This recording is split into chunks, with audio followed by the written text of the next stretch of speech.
Ici, nous sommes aux amis, vous avouer, Hervé, qu'il a l'homme qui autrement dit, Georges-Émile de Tintin, c'est le compte, l'émission Oyo, qui est comme ça, Topangana, les gars, Topangana, Skoli Solo, et les Kambo Italaki, concert caritatif, Oyo, et Utaïkoleka Awa, hein, vraiment, qui a fait parler, le lobby, si Batebele, et ça, les Makelele et tout.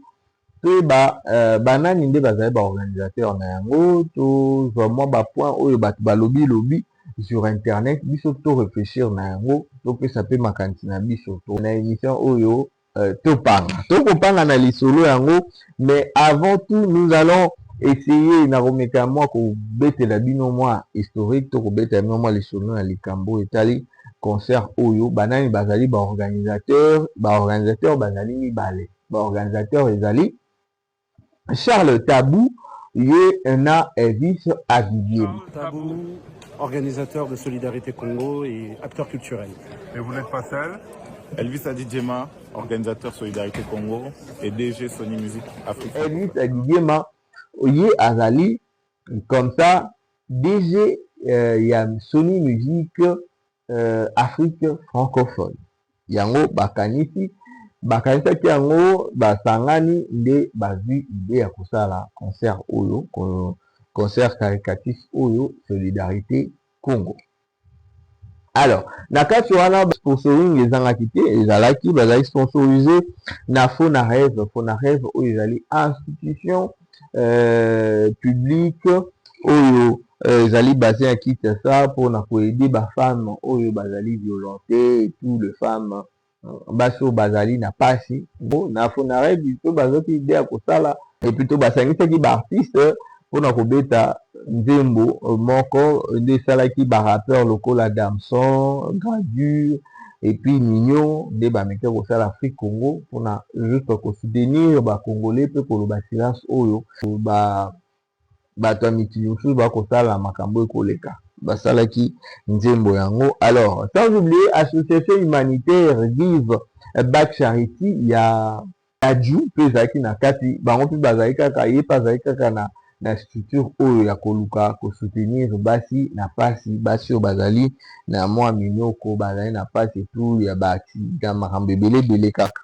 Alors tokopangana na baartiste oyo bazalaki te na kati ya na conception wana to na projet wana parce que ntango affiche ebimi déjà esala polémique absence ya baartiste mosusu oyo bakoki kozala parce que tête d'affiche il y avait des artistes qui étaient là comme Fally Ipupa, il y a Maître Gims qui est Diaspora, Dadju et autres hein, nde bazalaki wana et tout na sebe tomoni babiso baguest bango ete bazalaki Bateleo Saravati et il y a Levis, d'autres artistes étaient là. Sans oublier, invité pe ya libanda, yaki na kati ya concert wana pe prestaki.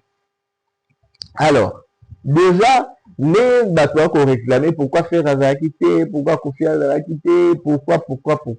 Déjà, il faut parler de Ferrigo là. Ferrigo là, pour moi, je pense que il a été impossible que Ferrigo là ça déjà dans concert wana parce que Ferrigo là na organisateur ya concert caritatif oyo déjà bazaki na moi babendanaki s'il faut le dire babendanaki na concert où il fallait équipe na bango ba organiser parce que c'est comme si Charles Tabou travaille aussi avec eux, avec parmi bateau bandère au travail, on a tout baki benda biko et les katuan. Donc, Charles Tabou, le quoi organisateur, je ne pense pas déjà faire rigolo là. Il devait aller être là parce que déjà bah confiana et bien boyer bimakele les salariés sur internet. Hormis Kofi Olomide qui n'était pas là et oui, Ranson, réclamer, hein. Réclamer, Inosbi surtout n'oubliez pas manquer. Alors, pourquoi Inosbi pourquoi qu'on raté? Parce que Inosbi a mwana ya Goma, abotami na Goma, musique de Mimi Awa, alpe en plus azali en œuvre ya kosunga bato bazala Goma. Et s'il faut ajouter bato bazala Est, bato bazala na kasa bitumba. Inosbi ne manque pas à mettre sa main dans la pâte pour les aider. Mais Nabadir, il y a Charles Tabou. Il faut le dire, on a aussi Gloria Bash qui vient tout droit de Goma, qui est arrivée hier soir et qui a beaucoup participé à l'aide aux enfants sur place et qui vit là-bas. C'est important de le dire et c'était important qu'elle soit là. Et bon, il faut savoir que la plupart des artistes qui sont là, ils ont toujours été impliqués dans la lutte pour le Congo, donc c'est important. Du coup, s'il faut le dire, à la place de Inosbi, on a préféré Gloria. Inosbi, Azana Makambu, Azana succès, c'est parmi les jeunes artistes au Bazali, na Makambu, na Mboka na biso awa. Donc, ce qui Charles Tabo à Lobibongo, c'est que c'est dû, ils avaient choisi Gloria à la place de Inosbi pour les autres Makelele et Koloba Makaka. Alors, Bakofi Olomide, na makambo nyonso tomoni siko absence ya bato il fallait jouer que c'est le Oscar Herman Amisi, Bill Clinton jouer que c'est le Alobi, c'est le Azala qui coûte sur place. Parce que miso va peser miso 5 minutes, on a une brigade. L'artiste va peser miso 15, 5, l'artiste va l'équisi battant, sali sur des bon. Miso tournanga ezagana ja tournanga. Coup et brigade le quoi toi qui a 5 minutes, il a dépassé 5 minutes, a dépassé minute na eko na oyanga le tangana mata. C'est celui-là qui il fallait d'Ajuna Gims bah on mata le roi ya qui vraiment close et non fallait c'est qui nous tous on était là et toi qui m'a invité. Je crois que moi je pèse pas, moi je pèse lourd. Donc ils ont été quasi 12. C'est que ça il faut 12, c'est que parce que Fally Ipupa est là, parce qu'il n'a Fally Ipupa. Les caca, il passe dans les médias pour parler, Fally et tout plein de trucs. Peut-être c'est pour ça qu'il y a encore 12. Mais Guess Maote a joué, il est proche de Fally Ipupa et d'autres artistes de Sarbati et tout. Pourquoi seulement c'est le ABTT? Et ça, les maquillés, et puis les gens en ont parlé. Alors, organisation, elle était bien. Et tout vraiment, c'était bien passé. Mais les gens ont réclamé. Il y a une femme qui a parlé sur TikTok. Concert de solidarité Congo. Qu'est-ce qu'un concert de solidarité? C'est un événement pédagogique qui vise une transformation sociale et qui a pour revendication des droits humains. Je me suis réveillée ce matin et j'ai cherché les temps forts de ce concert. Je n'en ai pas vu. Tous les artistes qui ont presté à ce concert de solidarité, je ne suis pas contre eux. Loin de moi-même l'idée de polémiquer là-dessus. Mais certains ne méritaient pas leur place plus que d'autres. Mon problème est l'organisation. Il y avait des milliers de jeunes à ce concert-là. Ce n'est pas pour rien que la plupart des artistes invités sont des artistes qui ciblent la jeunesse. Toute cette jeunesse, nos enfants qui étaient à ce concert-là, nos enfants avec qui nous manifestons, à chaque fois qu'il y a manifestation, ils n'hésitent pas à aller au front et à affronter la police. Quel message ont-ils retenu de ce concert de solidarité? Beaucoup de gens réclamaient cela. Le message fort n'était pas passé. Avec la musique, au Betty, ce qui était important, c'est qu'on récoltait l'argent, parce qu'il y a eu assez de gens, s'il faut dire plein. L'objectif a été atteint. Mais comment se fait-il message fort et l'équité? Qu'est-ce que les gens qui étaient venus, babini, retenir en concert? Et là, on y retenir. Jeune peu bazalaki belé, retenir nini na concert caricatif. Ce qui se passe. Monde entier est allé en na RTNC. Mais est-ce que bato oyo bazali nisika bakonzi ya mokili mususu to mindele to bazalaki wana? Mais est-ce qu'ils ont compris quelque chose concernant les choses qui se passent dans mboka na biso? Cette femme-là en a parlé. Oui, hier bato mususu babi ezaki concert ya matanga te, ezaki concert kaka pour nous faire plaisir na bato, mais mbongo wana ndelekana na makambo ya este. Mais est-ce que ça pouvait seulement passer comme ça? Pourquoi pas faire passer le message aussi, na se ya bilengi, na se ya sentiment, na se ya musique, le message fort et les cas.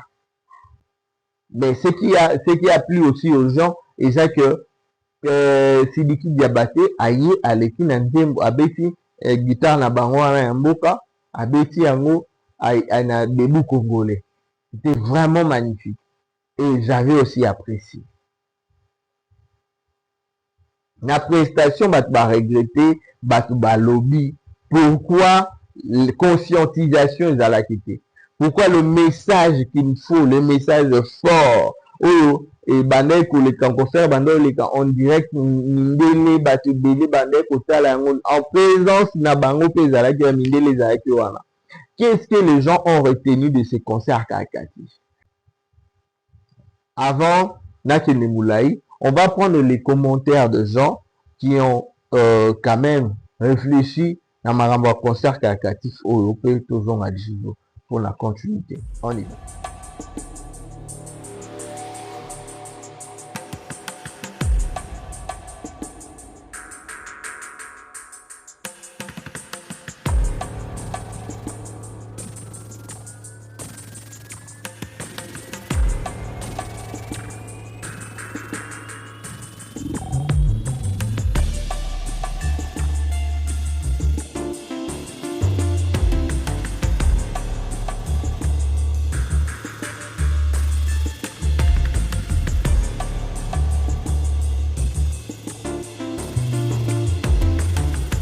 Merci beaucoup toujours sous pour na likambo yango.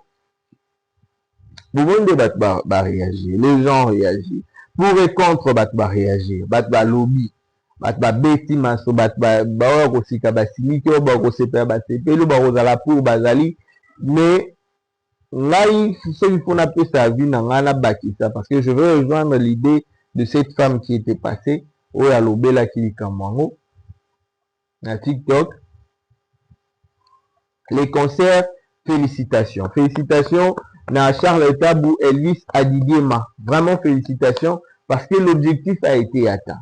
L'objectif c'était récolter de l'argent. Il y a assez de gens pour récolter de l'argent pour na kumema kukendi kusunga bato bazana passe na makambwa est. Mais un message un message à makasi wana, c'est comme si le quittait. C'est comme si les gens sont venus, n'ont rien retenu de ces concerts, ou avec un concert caritatif, ils ont contribué na présence na bango, mais balobeli yango makasité. Je félicite pasteur Moïse Ndié qui parmi les chanteurs chrétiens, il a qui choisi et puis il avait joué. C'était vraiment magnifique. Mais il faut que l'organisateur prochainement na concert na bango na concert caritatif faut penser na solidarité Congo. Il faut penser à ça, penser au message fort. Les gens qui nous suivaient dehors, ailleurs, bato bazaki na mikili mususu ba congolais batamboka mususu s'il faut le dire. Banindele et tout, plein de trucs, il fallait quand même passer les messages très forts. Je n'ai pas suivi entièreté il y a concert Rwanda, mais par rapport à ce que les gens disent, vraiment, c'était les choses peut-être où ils angaki, où il fallait qu'on bâtisse ça. Et puis qu'aux réclamations, il y a battu où il fallait bazalawana. Moi, je suis aussi pour les gens au bazalaka la musique na bango où ils allaient musique moko ciblée la maramba politique, musique moko ciblée la maramba les maramba mboka. Je ne parle pas bateau bapinga ramokonza mboka, non. Je parle na bateau oyo ba conscientisaka ba congolais pour na maramba évolution maramba mboka. Évolution ya mboka na biso et puis changement ya makambo ya ba institution maramba belebele. Il faut aussi penser à ces gens. Et c'était très important pour na batouana baluka parce qu'ils étaient aussi réclamés.